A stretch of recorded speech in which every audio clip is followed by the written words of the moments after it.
నమస్తే, నేను ప్రశాంత్. తిరుమల తిరుపతిలో గోవుల మృతిపై అసలు నిజాలేంటి, దీని గురించి అయితే మాట్లాడేందుకు ప్రస్తుతం మనతో పాటు సీనియర్ పొలిటికల్ అనలిస్ట్ అంకమరావు గారు ఉన్నారు. నమస్తే అండి. నమస్తే అమ్మా. తిరుమల తిరుపతిలో గోవులు చాలా మృతి చెందుతున్నాయి అండ్ ఇదే క్రమంలో కరుణాకర్ రెడ్డి కూడా కొంచెము మాట్లాడుతున్నారు దీనిపైన. అయితే అసలు నిజానికి ఏం జరిగింది? తిరుమల తిరుపతి దేవస్థానం ఆధ్వర్యంలో గోశాల నిర్వహణ అనేది ఇవాళ కాదు, ఆలయం పుట్టిన కాడి నుంచి వాళ్ళు అక్కడ నిర్వహిస్తూ ఉన్నారు.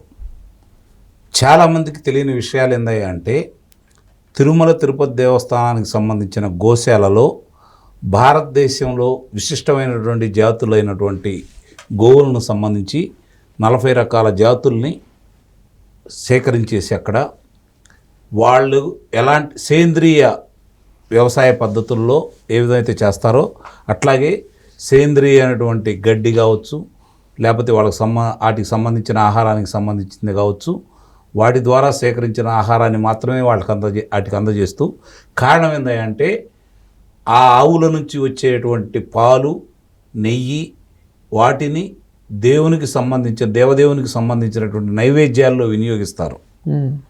వివిధ వాళ్ళు సుప్రభాత సేవలు, వీటికి సంబంధించిన సేవలకు సంబంధించి కూడా దీన్ని వినియోగిస్తారు. అందుకనే దాన్ని చాలా పవిత్రంగా భావిస్తారు. అందుకోసం చెప్పిన అక్కడ చక్కగా వాటి నిర్వహణ, ఆరోగ్యకరమైన వాతావరణంలో, వాళ్ళు వైద్యుల సంరక్షణలో, అలాగే తిరుమల దేవస్థానం యొక్క ఎవరైతే ఉన్నారో పాలక మండలి సభ్యుల యొక్క పర్యవేక్షణలో అక్కడ వాటిని పోషణ జరుగుతూ ఉంటుంది. దీన్ని అపవిత్రం చేయాలనే భావంతో గతంలో కరుణాకర్ రెడ్డి గారు ఉండగా కల్తీ నెయ్యి సరఫరా జరిగినట్టు అభియోగాలు వస్తూ ఉన్నాయి. తిరుమల తిరుపతి దేవస్థానానికి సంబంధించినటువంటి పవిత్రను దెబ్బతీయటానికి మొట్టమొదటి నుంచి కంకణం కట్టుకున్న వ్యక్తుల్లో ప్రధానమైనటువంటి పాత్ర పోషించినటువంటి వ్యక్తి కరుణాకర్ రెడ్డి గారు అనే అభిప్రాయం ఈరోజు విస్తృతమైన ప్రచారంలో జరుగుతూ ఉంది. దానిలో భాగంగానే ఇప్పుడు అక్కడ పశువులు ఆవులు చనిపోతున్నాయి అని చెప్పని, గోశాలలో ఇప్పుడు 100 ఆవుల పైన చనిపోతున్నాయి అని చెప్పని ఆయన వివిధ రకాలుగా చిత్రాలను చూపిస్తూ, చనిపోయిన పశువుల యొక్క చిత్రాలను చూపిస్తూ మొన్న ఆయన మాట్లాడటం కూడా జరిగింది. దానికి నిన్న బిఆర్ నాయుడు గారు వివరణ ఇస్తూ, అక్కడ పశువులు ఏ విధంగానూ అనారోగ్యంతో ఉన్న కొన్ని పశువులు చనిపోయిన మాట వాస్తవమే. గతంలో వివిధ ప్రదేశాల్లో చనిపోయినటువంటి పశువుల చిత్రాలను పెట్టేసి వాళ్ళు కావాలని ఈ విధంగా దుష్ప్రచారం చేస్తున్నారు. నాతో రాజకీయంగా పోరాడండి, వ్యక్తిగతంగా పోరాడండి, రాజకీయం అనుకుంటే పక్కన ఉన్నటువంటి ఎవరైతే ఉన్నారో చంద్రగిరి శాసనసభ్యుడు పులివర్తి నాని గారు కావచ్చు, లేకపోతే భానుప్రకాష్ రెడ్డి గారు కావచ్చు, వాళ్ళ మీద పోరాడండి, నాతోటి పోరాడండి, దేవునితో పెట్టుకోవద్దు. గతంలో దేవునితో పెట్టుకున్న వాళ్ళందరూ ఏమైపోయారో చూశారు కదా అని చెప్పని తీవ్రంగానే చెప్పడం కూడా జరిగింది. ఇక్కడ గమనించుకోవాల్సిన అంశం ఏంటంటే, నాకు తెలిసినంత వరకు అక్కడ గుజరాత్ నుంచి వచ్చే గిరి ఆవులు అదొకటి, హర్యానా నుంచి వచ్చే ఆవులు, పంజాబ్ నుంచి వచ్చినటువంటి ఆవులు, లేదంటే మన ఒంగోలు జాతి ఆవులు సంబంధించి అక్కడ వాటిన్నింటినీ అక్కడ పెట్టేసి ఎక్కడా ఎలాంటి రసాయనిక పదార్థాలు వాడనటువంటి గడ్డి కావచ్చు, లేకపోతే ఆహారం కావచ్చు, వాటికి అందజేసి పోషణ చూసుకుంటూ, వాటిని ఎందుకు అట్లా చేస్తారంటే దేవదేవునికి ఇచ్చే నైవేద్యాల్లో ఎలాంటి కల్తీ ఉండకూడదన్న ఉద్దేశంతో స్వచ్ఛమైన ఆవు పాలు, ఆవు గురించి చాలామందికి తెలియదు. చాలామందికి తెలియదు.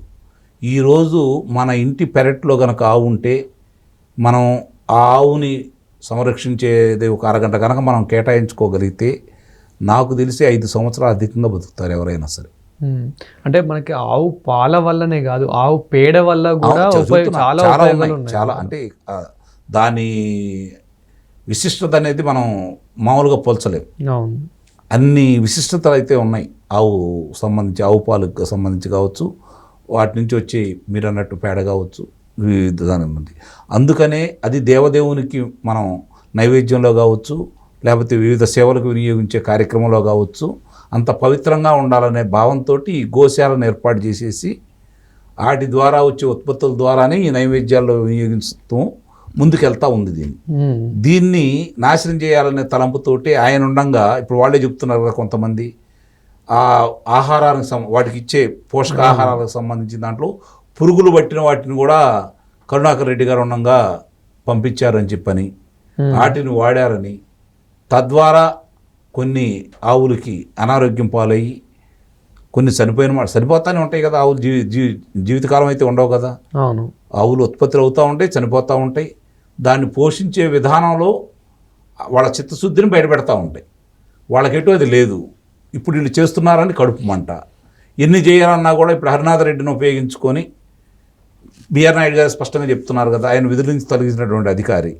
ఆ రోజు అక్కడ తొక్కిలా జరగడానికి కారణం అతని ప్రమేయం ఉందని చెప్పని, కరుణాకర్ రెడ్డి అతను కలిసే ఈ విధంగా చేశారని చెప్పని, కరుణాకర్ రెడ్డికి చుక్కలు చూపిస్తానని మాట్లాడాడు బిఆర్ నాయుడు గారు. ఇక్కడ గమనించుకోవాల్సిన అంశం ఏంటంటే ఆయన ఒక ప్రసార మాధ్యమానికి ఈరోజు అధిపతి. అవును, ఆయన ఏది తొందరపడి ఏది మాట్లాడు. ఆయన మాట్లాడాడు అంటే దానికి ఆధారాలు లేకుండా అసలు మాట్లాడు. ఆయన అంత పరుష పదజాలాన్ని వాడాడు అంటే ఎన్ని ఆధారాలు ఉండాలి? ఈయన వచ్చిన 5 నెలల్లోనే దానికి సంబంధించినటువంటి కరుణాకర్ రెడ్డి గారి చిట్టా అంతా బయటికి తీస్తే కమిషన్ లేకుండా ఏది కూడా అక్కడ జరగలేదని చెప్పి స్పష్టంగా ఆయనే చెప్పడం కూడా జరిగింది. ఈ హరినాథ్ రెడ్డి అనే వ్యక్తిని విధుల నుంచి తొలగించారనే అక్కసుతోటి వాళ్ళు అనుకున్నట్టు జరగట్లేదని, తిరుమల తిరుపతి దేవస్థానం అపవిత్రం కావట్లేదని, భక్తులు విరివిగా వస్తున్నారని, దీన్ని చూసి ఓర్చుకోలేక రాష్ట్రంలో అడదడి సృష్టించడానికి, హిందువుల మనోభావాలు దెబ్బతీయటానికి మాత్రమే కరుణాకర్ రెడ్డి ఈ విధంగా మాట్లాడుతున్నాడు కాబట్టి అతని మీద చర్యలు తీసుకుంటామని చెప్పని ఈరోజు వాళ్ళు చెబుతున్నారు. నిస్సందేహంగా కూడా ఆలస్యం చేయకుండా కరుణాకర్ రెడ్డి మీద చర్యలు తీసుకోవాలని చెప్పి నేను కూడా కోరుకుంటున్నాను. ఎందుకంటే అతను మాట్లాడే దాంట్లో మీరు ఆధారాలు ఉన్నాయని చెబుతున్నారు కాబట్టి ఆ ఆధారాలన్నీ కూడా రేపు పొద్దున్న న్యాయస్థానానికి ఇచ్చేసి అతని మీద చర్యలు తీసుకునే విధంగా మీరు ముందుకు వెళ్ళాలని చెప్పైతే నేను కోరుకుంటున్నాను. నిస్సందేహంగా కూడా ఆ విధంగా చేస్తారని అయితే నేను భావిస్తున్నాను. ప్రస్తుతం మన ప్రభుత్వం ఎలా స్పందిస్తుంది దీని మీద? ఇప్పుడు చంద్రబాబు నాయుడు గారు చాలాసార్లు ప్రకటించి ఉన్నారు, శ్రీ వెంకటేశ్వర స్వాముల వారికి, తిరుమల తిరుపతి వెంకటేశ్వర స్వామి వారికి నేను పరమ భక్తుని అని చెప్పాను. కాబట్టి ఇప్పుడు బిఆర్ నాయుడు గారు కూడా చాలా సందర్భాల్లో ఆయన సూచనల మేరకి మేము ఇలా చేస్తున్నామనే మాటలు కూడా చెప్తా ఉన్నారు. కాబట్టి చంద్రబాబు నాయుడు గారి ఆదేశాలతోటి, అనుమతితోటే వీళ్ళు కార్యక్రమాలు చేపడతారని, వాళ్ళ మీద తగు చర్యలు తీసుకుంటారని అయితే నిస్సందేహంగా భావిస్తున్నాను. ప్రభుత్వం దీని మీద తీవ్రంగా పరిగణిస్తుంది అతను మాట్లాడిన దాన్ని. ఇప్పుడు చాలా అంశాలు బయటకు వస్తూ ఉన్నాయి. ఈ ప్రభుత్వం ఏర్పడిన తర్వాత వాళ్ళు అస్థిరతపరచడం కోసం, అలజడి సృష్టించడం కోసం ఏ విధంగా చేయాలనుకుంటున్నారో కళ్ళ ముందు కనపడతానే ఉన్నాయి. కాబట్టి వాళ్ళు సాక్ష్యాధారాలను సేకరించి అచ్చితూచి ముందుకెళ్లాలని భావిస్తున్నారని అయితే నేనైతే భావిస్తున్నాను. చాలా తీవ్రమైన పరిణామాలు ఉంటాయి, అది ఎదుర్కోవడానికి వాళ్ళు సిద్ధపడాలని చెప్పని అయితే నేను భావిస్తున్నాను. Thank you sir.